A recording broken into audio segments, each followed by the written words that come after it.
Assalamualaikum warahmatullahi wabarakatuh. Semangat pagi anak-anak hebat, yang solih, yang solihah. Bagaimana kabarnya? Semoga kalian dalam keadaan sehat walafiat. Pada pertemuan kali ini, kita akan belajar pendidikan agama Islam dan budi pekerti kelas 5 dengan subbahasan kandungan isi Quran Surah At-Tin. Baik anak-anak, sebelum kita melanjutkan pelajaran kita, terlebih dahulu kita berdoa.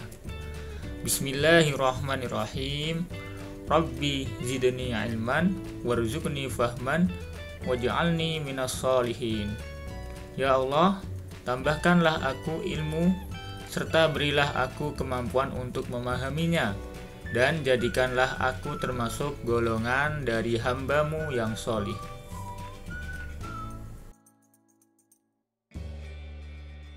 Kompetensi dasar kita kali ini adalah: yang pertama, terbiasa membaca Al-Quran dengan tartil. Yang kedua, menunjukkan sikap bekerja sama dan peduli sebagai implementasi Quran Surah At-Tin. Yang ketiga, memahami makna Quran Surah At-Tin dengan baik dan benar. Dan tujuan pembelajaran kita kali ini adalah: 1.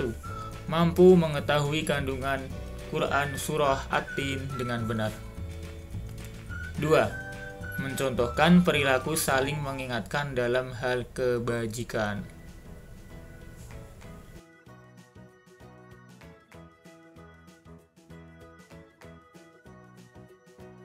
Mengapa dinamakan Surah At-Tin?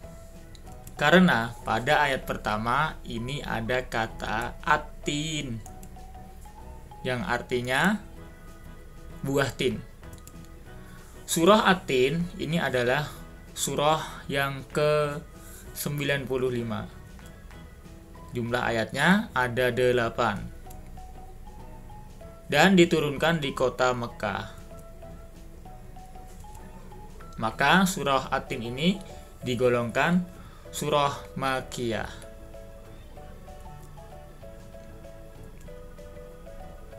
Kandungan Quran Surah At-Tin.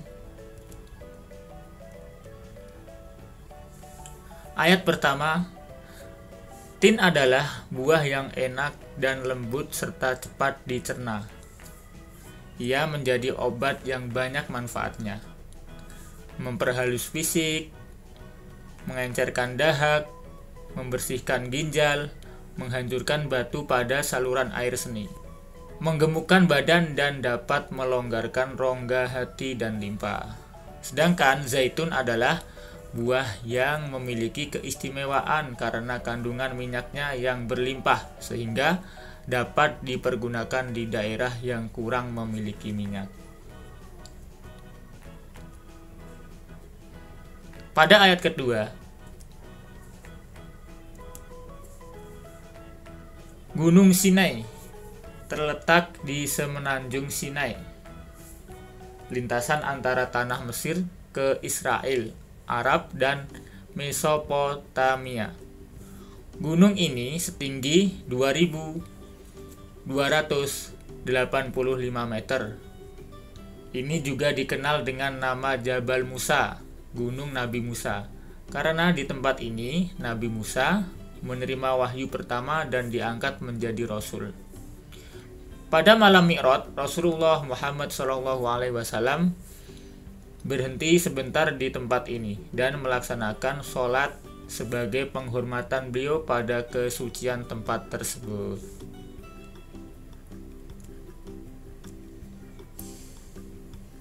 Pada ayat ketiga,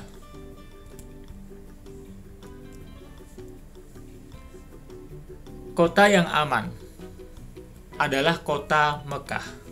Kota ini disebut dengan kota yang aman karena siapapun yang memasukinya terjaga keamanan dan keselamatannya.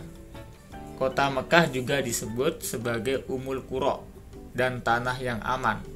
Kota ini banyak menyimpan sejarah sejak zaman Nabi Ibrahim alaihissalam.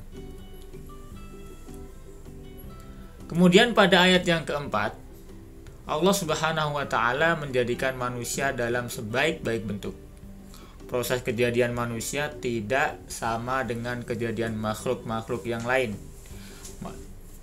Manusia memiliki akal, jasmani, rohani, dan nafsu. Anggota tubuh manusia serasi dan seimbang sehingga tampak indah, cantik, dan memudahkan untuk melakukan kegiatan. Sedangkan hewan hanya memiliki jasmani dan nafsu saja. Manusia harus mampu menjaga keseimbangan yang dimilikinya agar supaya menjadi mulia.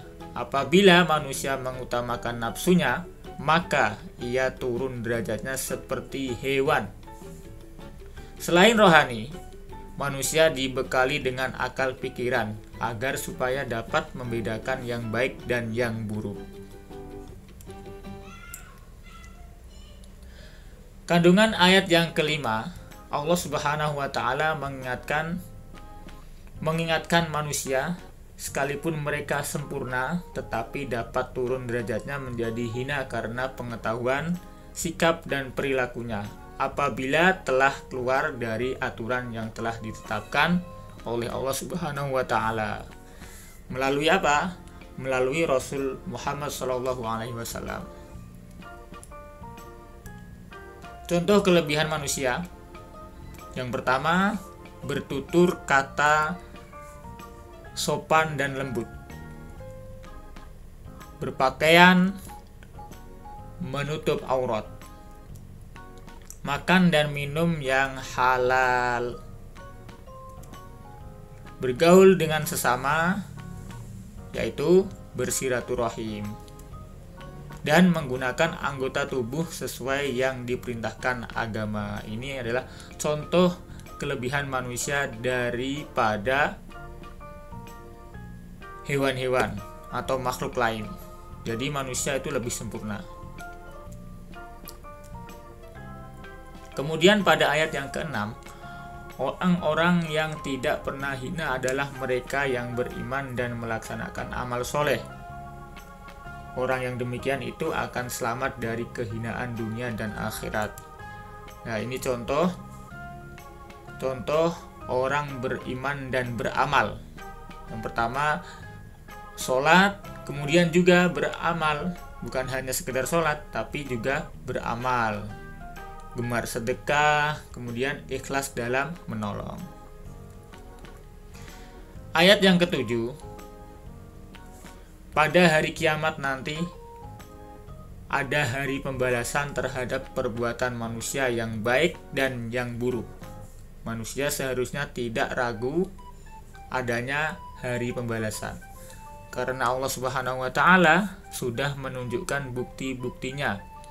Allah Subhanahu wa Ta'ala memberikan akal kepada manusia untuk berpikir tentang ciptaannya dan hati untuk merasakan iman.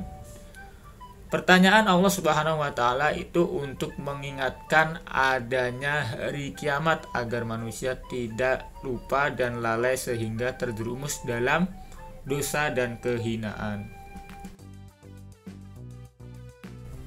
Kandungan ayat yang ke-8 adalah Allah Subhanahu wa Ta'ala adalah yang maha mengetahui, sebagus-bagus pencipta dan pengatur segala urusan. Allah Subhanahu wa Ta'ala yang memberi keputusan atas segala persoalan.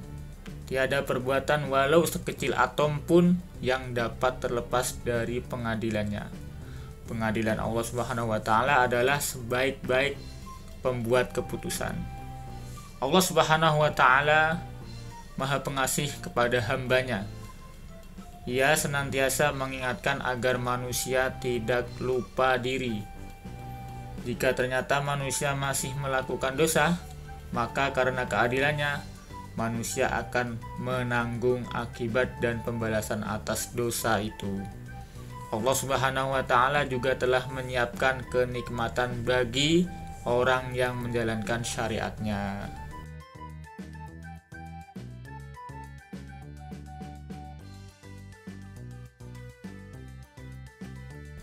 Demikian pelajaran kita hari ini, kandungan surah At-Tin.